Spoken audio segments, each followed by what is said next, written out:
Hey guys, welcome back to Snake Limited. Today it is time to cut clutch number 5. Now there's a possible that there were two different males that were the sire to this clutch. I first started pairing this pastel inchy pied female to my lightning pied male at the end of 2022. They did lock a couple times, but she wasn't having any follicle growth at that point.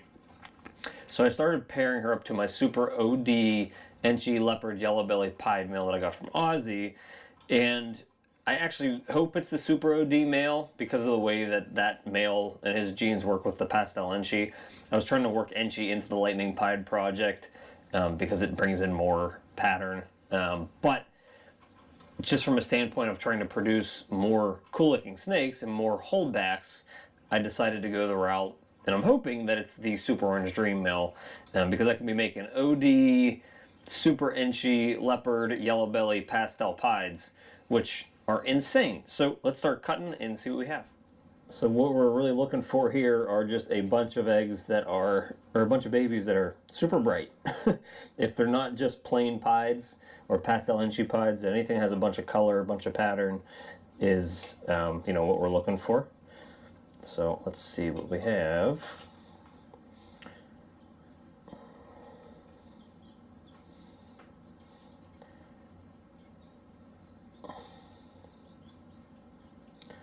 Really hoping to just get a bunch. I'd really love to get some super inchy ODs out of this. And all the babies are going to be OD if it's that sire. Whoop. Let's see. No, that one's very hard to see. I can barely see anything. I can't see anything at all, really. Ooh. Very little pattern anywhere that I can see. There's like a little saddle and they're very pale, but it could be a pastel sort of thing, so didn't really learn a whole lot from that egg. Hopefully the next one has a little more to show us. Let's pull this one out here. This is the kind of the biggest, the longest one out of the whole bunch here. Let's see if we got any more information out of this egg.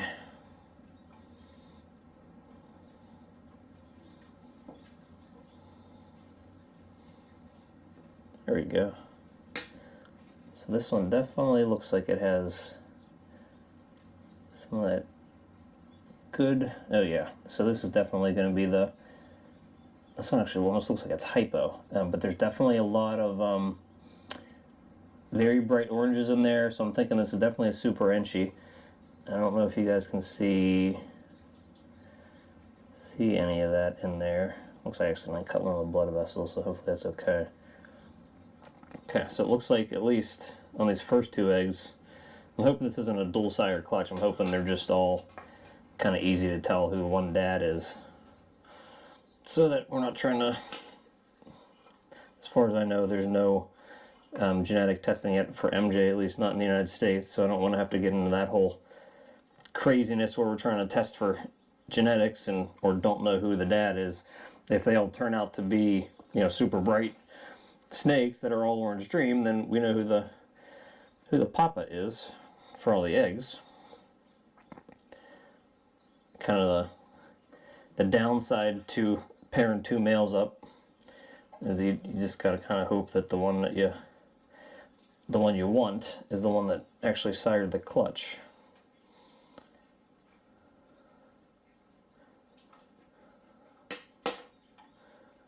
Alright, cool. This is also another very washed out looking snake. Geez, these are very washed out. I'm kind of wondering if there's something else going on here with them. Like the little spots there that are normally brown or black are like kind of gray. You can still see the orange tones, but they almost kind of all look like they're hypo so far, which is kind of weird. I'm wondering if once they hatch, maybe the color comes in a little more. But they're very, very, very dull. I don't know if that'll show up there on the camera or not. Those are very, very, very pale orange saddles. So I'm thinking at this point that it's definitely a super OD male that's stuck.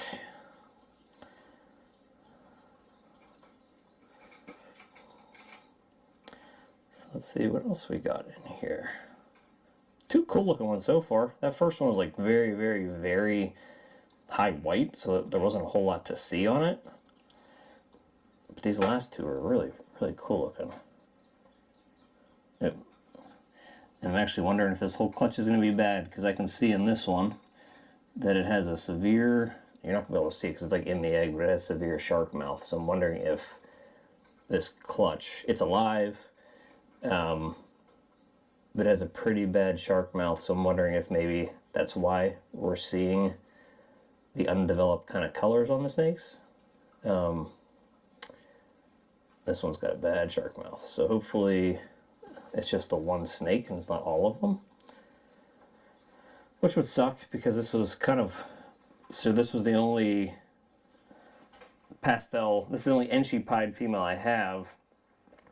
And it's actually the only female that has been bred to that super OD that has laid already. He's being bred to 3 other OD females, but they still haven't laid yet. So if I do get anything from him, it's going to be pretty late in the season. I have one female who is due to lay here, or she should be having her pre-lay shed in the next week or two. But the other 2 females have still pretty small follicle growth. This one is also, again, very pale. The snake is kind of face down, so I can't see if there's any shark mouth going on there. I don't know if you can see in there. But again, super pale scales. Let's see if I can't tell. It's alive, but yeah, this is weird. It's a super weird clutch. I wonder what happened in here. She only laid 6 eggs, and all the eggs looked good. They were all healthy. The female was healthy. She was a big, healthy female girl. She had, all the eggs again survived. Oh God, it's messy. So I don't know what's kind of going on here with this clutch. It's kind of disappointing. Hopefully some of them are okay. I can't tell, the ones that did pop out, that I couldn't see the shark mouth. I can't see the heads on them, so I don't know if they're okay or not. But yeah, it's kind of a bummer if they end up having just kind of a lot of bad luck with this clutch, man. It's like 2 weird clutches this year. I had the albino ultramale female that all the eggs went bad in the incubator. They had veins. I mean, they weren't necessarily the brightest, biggest veins in the world, but the veins kind of went bad. And the eggs started to go moldy, like almost immediately. I can't see any of this snake in here at all. The way it's curled up in there. You cannot see anything. So wow, this is kind of a weird, egg cutting for me. So yeah, that is definitely kind of a bummer of an egg cutting. Anytime you start seeing a shark mouth in one of the babies, especially when you can't see the other snakes, and you start seeing kind of weird coloration on the snakes, it's not usually a good thing. I would honestly be surprised if anything came out of here that was healthy and survived, by the looks of the way that the colors aren't very developed. The fact that I see 1, maybe 2 that have shark mouth already is usually not a very good sign. I've had this happen once or twice before, and usually when you kind of see the undeveloped colors, especially at this stage, it's just kind of like not everything developed, which again is part of, I guess, the genetic defect with the shark mouth, especially when the colors actually don't start coming through, because these should be pretty bright orange at this point.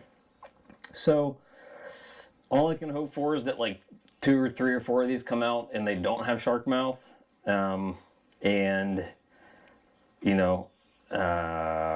maybe some of them have super Enchi and some other cool genes in them, but getting anything out of this clutch at this point that's healthy, that isn't